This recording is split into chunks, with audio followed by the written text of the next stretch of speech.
j'ai appris d'un homme. Alors, le tout premier grand avec qui j'ai appris, auprès de qui j'ai appris, s'appelle Alain Moloto Kossi. Voici la petite phrase que je retiens de lui. La vie de Dieu, à vie bien sûr, la vie de Dieu vaut plus que celui de l'homme. Et une des choses que j'ai appris, pas parce qu'il me l'a nécessairement dit, pas parce qu'il m'a fait asseoir en me disant, voici ce que tu vas dire aux gens un jour quand je ne serai pas là. Parce que dans la vie, on n'apprend pas à l'ombre de grands parce qu'ils disent, mais parce qu'ils incarnent. Et dans la vie, on a l'habitude, parce qu'on a grandi, nous, surtout en Afrique, avec ce système académique où c'est ce que monsieur a dit, et c'est ce que madame a dit qui compte. Les profs lisent les livres et ils nous font des syllabus. Et nous, on retient les syllabus sans avoir lu les livres. Ce qui fait que nous apprenons que par ce que disent les gens, au lieu d'apprendre par ce que nous observons autour de nous. Alors, voilà ce que j'ai observé en apprenant avec lui. La vie de Dieu vaut mieux que celui de l'homme. J'ai appris dans ma vie à comprendre que ce qu'on a dit sur Facebook, ce n'est pas moi. J'ai appris dans ma vie à regarder les gens en face pendant qu'ils ne sont pas d'accord et je continue. J'ai appris dans ma vie à ne pas chercher à plaire à tout le monde. C'est impossible. J'ai appris dans ma vie que le tribunal final n'est pas celui qui est sur la terre. J'ai appris dans ma vie qu'il n'existe aucun moyen de plaire totalement à tout le monde. Et ça va. Ça ne me dérange pas.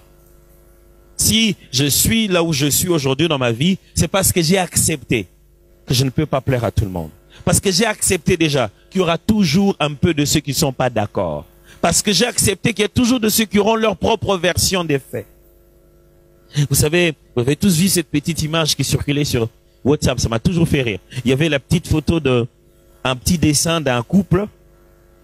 Ils marchaient ensemble et ils avaient une âne et qui les suivait. Alors en bas, les gens ont écrit. La pauvre, qu'est-ce qu'ils ont écrit déjà? Vraiment, ils sont idiots. Ils ont une âne et ils sont en train de marcher à pied. Ils auraient pu monter dessus. Après, la prochaine image, c'est la femme qui est montée dessus. Et puis les gens ont encore écrit en bas. Vraiment. Pauvre bête. Je ne sais pas ce qu'ils ont écrit là-dessus. Non, ils ont dit, eh, Mobala Zoba Pena. Il laisse la femme monter, il souffle sous le soleil. Après, c'est l'homme qui monte et c'est la femme qui marche. Les gens écrivent encore. Ah, Mobala Nengni, galanterie à la tête. Après, ce sont les deux qui sont montés.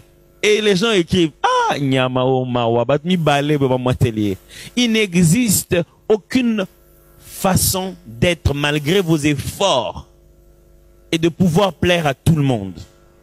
Si vous voulez avancer, ne cherchez pas à plaire à tout le monde. Fixez-vous celui qui doit avoir votre plaisir. Et il m'a appris à fixer mon plaisir sur Dieu. Chaque fois que je regarde mes enfants, je comprends qu'on ne peut plus vivre pour soi-même. La vie n'a de sens que quand on vit aussi pour les autres. Je me dis demain, qu'est-ce qu'on dira de moi? Je m'en fous de ce que les autres diront de moi. Mais j'aimerais que mes enfants, quand ils marchent, ils n'aient pas honte d'avoir eu un père comme moi. Aujourd'hui, nous vivons en Afrique, surtout en RDC. Nos parents nous ont élevés, ils ont fourni tellement d'efforts et ils espèrent qu'on va les aider.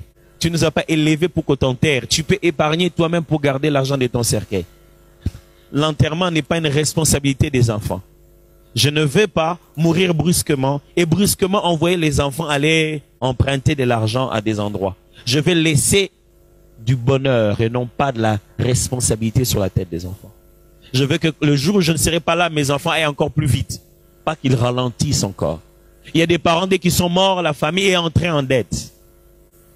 Tout ce que nous faisons, de fond, on ne sent pas que ça a des liens avec d'autres choses. Ce que tu fais au travail, ce que tu fais aux études, comment tu vas à l'école, on ne sent pas qu'il y a des liens, mais en réalité, tout est lié.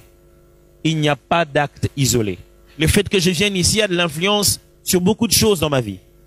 La vie est un gros système. Et chacun de nous doit savoir qu'il est maillon d'une longue chaîne qu'il faudrait bien retenir. Beaucoup de gens n'apprennent jamais dans la vie parce qu'ils n'ont pas l'attitude des personnes enseignables. Je me souviendrai, on était un jour dans un autre pays pour ne pas le citer. On venait de finir notre concert, on rentrait. On a vu plein de militaires qui sont venus nous trouver. On a eu peur. On dit non, le président de la République a dit qu'avant de dormir, il doit prier avec vous. On nous a pris et on nous a fait partir des chemins qu'on n'a jamais, j'ai jamais retenus. Padalala, on était dans la présidence.